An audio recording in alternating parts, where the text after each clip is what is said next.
All right, where I live, saw bright sunshine to start the day, but it didn't take long for the clouds to move in. I thought, okay, this is what today is going to be. Like it. Yeah, and actually, the coast is clinging here in Portland. I can see it out the window, but if we look at the satellite, you'll see there's not much. The rare spot. Yeah, there's not much sun out there. But it's interesting. Your existence is. Oh, right where we live. Yeah, I found myself like that yesterday. It was drizzling where I was. I drove 5 minutes, it wasn't. Total change. And I was like, this is what makes my job so much fun. Because somebody will say, well, it rained here all day. Well, it didn't 5 minutes away, you know. So the temperatures over southern Maine have actually done really quite well because of that additional sunshine. At 62 in Portland, 61 in Kennebunk, 61 in Wells as well, and Portsmouth at 64 degrees. But you can see that contrast really stark into the mountains where it's in the 40s, 41 in Rangeley in the middle of the day. Fort Kent at 48 degrees, 55 in Bangor. That has a lot to do with the cloud cover, and what it feels like has a little bit to do with the wind, which will actually increase over the next few hours, gusting last check in Portland to 29 miles an hour out of the northwest.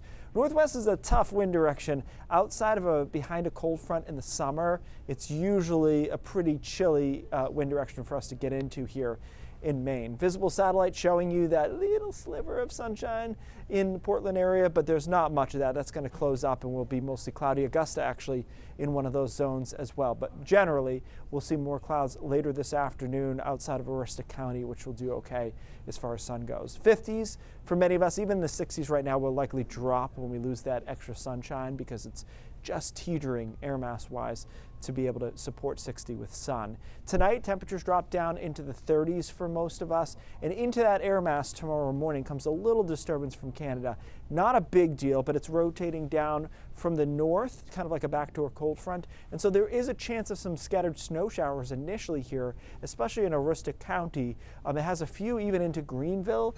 I think it's a little too warm there, but it could happen. Could see a couple of flakes melting before they hit the ground there. For southern Maine, it's a sunnier day, so it's a bit of a split state forecast where we do a little bit better over southern Maine, closer to 50. Staying in the 40s, though, with the scattered shower and that isolated snowflake, too, across northern Maine tomorrow afternoon. That area of disturbance that rotates out, and we're in better shape on Friday. We get more on the same page on Friday, and temperatures start getting a little bit warmer.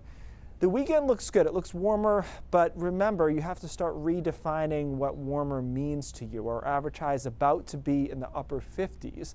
And so for us to be, say, 64, 65 is warmer. It is above average, but not the way that we think about a couple of weeks ago when we were in the 80s, which obviously that ship has sailed, I think, until the spring. But it looks good over the weekend, especially Sunday could be in the mid and upper 60s. I don't think we'll get a whole lot warmer than that. Then we'll be watching this system to the south. Joked over the last couple of days how the best rainstorm this season has always been, perpetually been, 7 days away. And the models are doing a little bit of that again. It went from maybe Sunday night to maybe Monday to maybe Tuesday now. And the European model on Tuesday versus the GFS still has some differences.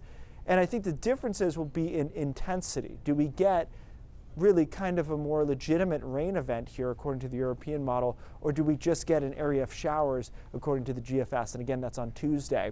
I continue to think, though, looking at this pattern going forward, that we have a much better chance of catching one of these rainstorms in the next couple of weeks than we did through the summer and into the early fall. So we get that going for us. There's your warmest day on Sunday. Go back down, then we'll see what happens midweek. That will impact temperatures, of course, into the middle part of the week.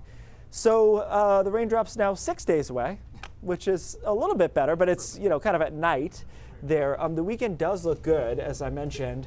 You know, fall foliage in the mountains peaking, and we'll be dropping those leaves pretty quick. So it might be a good weekend to get out and check that out if you can. But overall, nothing major until next week, and we'll see what kind of rain event that turns out to be. Okay, overnight isn't bad either. No. Wake up to... It's not 20-something, which is where I think people are like, yeah, okay. Yeah. All right, Keith, thanks. Speaking of the leaves,